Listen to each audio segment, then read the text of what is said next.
मैं हराधन मुखर्जी देखा है पहली बार सजन की आंखों में प्यार।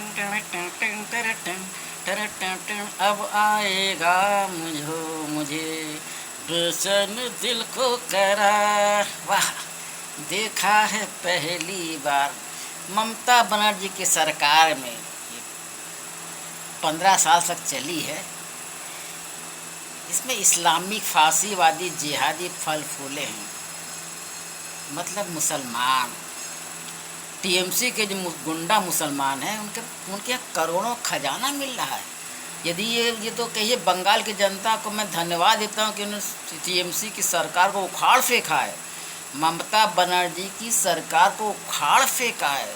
यदि ममता बनर्जी की सरकार को उखाड़ ना फेंका जाता तो ये टीएमसी के मुसलमान नेता, इस्लामिक फासीवादी जिहादी, जिनको विदेशों से फंडिंग मिलता है 57 मुल्क हैं ना मुसलमानों के, उनको फंडिंग मिलता है।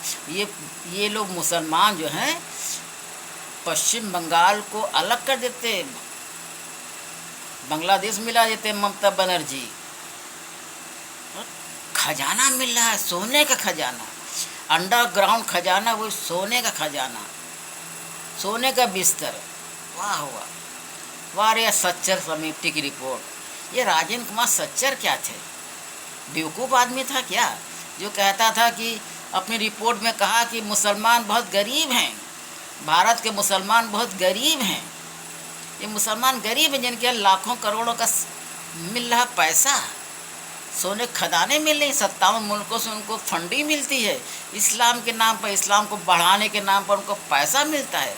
मुल्ला मौलवी को तो सिर्फ पैसा नहीं मिलता, बल्कि उनका मंशा है कि मुसलमान को अलग कर दिया जाए, बांग्लादेश को अलग कर दी जाए, बांग्लादेश और पश्चिम बंगाल को मिलाकर एक अलग देश बनाया जाए, इस्लामिक देश।